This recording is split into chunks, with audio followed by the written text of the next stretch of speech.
ဒီစာအုပ်လေးကဘဝအတွက်လက်တွေ့ကျရဲ့တွေးခေါ်မျိုးတွေဒုက္ခတွေနဲ့ကြုံလာရင်ကိုစိတ်သက်သာအောင်လုပ်နိုင်မယ့်အတွေးခေါ်မျိုးတွေနောက်ပြဿနာနဲ့ကြုံလာရင်ကြောက်မနေပဲနဲ့စိတ်အေးလက်အေးဖြေရှင်းနိုင်မယ့်အတွေးခေါ်မျိုးတွေအများကြီးပါဝင်နေပါတယ်မိုးရီတဲပြီးလက်စည်းတွေလက်နေတဲ့ညတညမှာ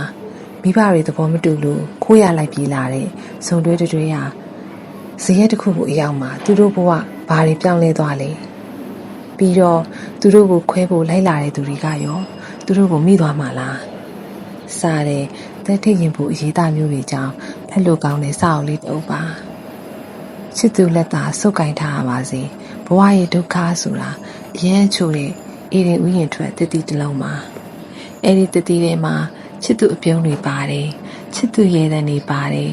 ချစ်သူအင်အားတွေပါတယ်ချစ်သူရဲ့ချစ်တယ်ဆိုတဲ့စကားသံတွေပါတယ်